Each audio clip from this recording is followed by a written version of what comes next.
में पलायन कर जाते हैं। यही वह जगह है जहां लोग अपने दम पर कुछ करने और अमेरिकी सपने को साकार करने का निर्णय लेते हैं। एस्क्वाड्रंट में आमदनी के ढेरों जरिए होते हैं। जीवन की शुरुआत कर रहे किशोर, फ्रीलांस, बेबीसिटर या लैंडस्केपर से लेकर ऊंची आमदनी वाले वकील, परामर्शदाता और सार्वजनिक वक्ता तक सभी लोग इस क्वाड्रंट में आते हैं। लेकिन आप चाहे $8 प्रति घंटा कमा रहे हो या $80,000 प्रति वर्ष, एस्क्वाड्रंट आमतौर पर एक सुनहरा जाल होता है। नौकरी छोड़ते वक्त शायद आपने सोचा होगा कि आप अपने बॉस के चुंगल से छुटकारा पा रहे हैं, लेकिन वास्तव में हुआ यह है कि आपने सिर्फ बॉस बदला है। सही मायनों में आप अब भी कर्मचारी ही हैं। एकमात्र अंतर यह है कि अब आप अपनी समस्याओं के लिए अपने बॉस को दोष देना चाहते हैं, तो वह बॉस आप स्वयं होते हैं। एस्क्वाड्रंट में जीना मुश्किल होता है क्योंकि इसमें आपको कोई धन्यवाद नहीं देता। यहाँ हर कोई आपको छीलने की कोशिश करता है। सरकार आपको छीलती है। सप्ताह में एक दिन की कमाई आपको कर में देनी पड़ती है। आपके कर्मचारी आपको छीलते हैं। ग्राहक आपको चूना लगाने की कोशिश करते हैं और आपका परिवार आपकी आलोचना करता है क्योंकि आप काम से कभी छुट्टी ही नहीं लेते हैं। आप ले भी कैसे सकते हैं? अगर आपने छुट्टी ली तो आपका धंधा मारा जाएगा। आपके पास जरा भी खाली समय नहीं होता क्योंकि अगर आप खाली बैठे तो व्यवसाय में आमदनी नहीं होगी। सच्चे मायने में इसका अर्थ होता है गुलामी।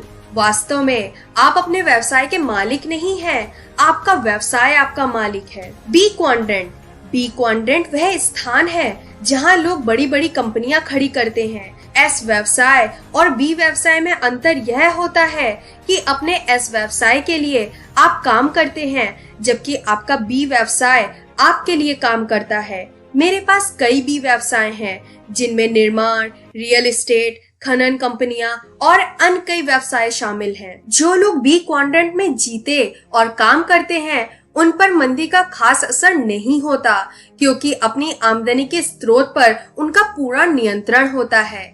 आई क्वाड्रेंट यह रॉकेट विज्ञान नहीं है। मेरे अमीर डैड ने मोनोपोली खेल के जरिए मुझे आई क्वाड्रेंट में जीना सिखाया था और हम सभी जानते हैं कि यह कैसे काम करता है। 4 हरे मकान, 1 लाल होटल, 4 हरे मकान, 1 लाल होटल। अब जरा मुझे स्पष्ट करने दें कि इन क्वाड्रेंट को समझना इतना महत्वपूर्ण क्यों है।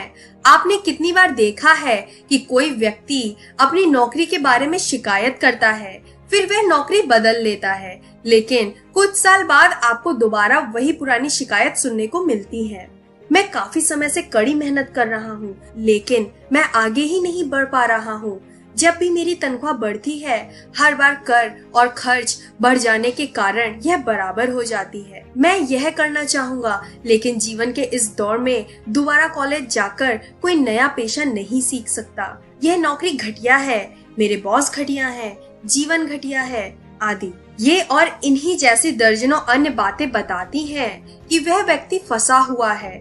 वैसे दरअसल वह किसी खास नौकरी में नहीं बल्कि एक खास क्वाड्रेंट के चुंगल में फंसा हुआ है। समस्या यह होती है कि ज्यादातर मौके पर जब लोग अपने जीवन में सचमुच कोई परिवर्तन करते हैं तो वे बस अपनी नौकरी बदलते हैं, जबकि उन्हें क्वाड्रेंट बदलना चाहिए था।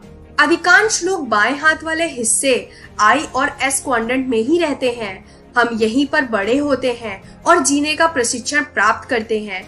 हमें बताया जाता है अच्छे ग्रेड लाओ ताकि तुम्हें कोई अच्छी नौकरी मिल जाए, लेकिन आपके ग्रेड से बी क्वाड्रेंट में कोई फर्क नहीं पड़ता। आपका बैंकर आपका रिपोर्ट कार्ड नहीं देखना चाहता है, वह तो आपका फाइनेंशियल स्टेटमेंट देखना चाहता है। नौकरी के इन पुराने तंत्रों को तोड़ना और अपनी खुद की आमदनी के नए स्रोत उत्पन्न करना बहुत जरूरी है, क्योंकि इसके बाद ही आप आर्थिक तूफान से मुकाबला करने की सर्वश्रेष्ठ स्थिति में आते हैं। सिर्फ इसलिए क्योंकि अपनी सालाना आमदनी को तय करने के लिए आप किसी बॉस या अर्थव्यवस्था पर निर्भर नहीं होते। अब इसे आप खुद तय करते हैं। कम से कम 80% लोग इस रेखा चित्र के बाएं हिस्से में जीते हैं। खास तौर पर ई क्वाड्रेंट में हमें सिखाया जाता है कि हमें सुरक्षा यही मिलेगी, दूसरी ओर दाएं हाथ के हिस्से बी और आई क्वाड्रेंट में स्वतंत्रता का वास होता है। यदि आप उस हिस्से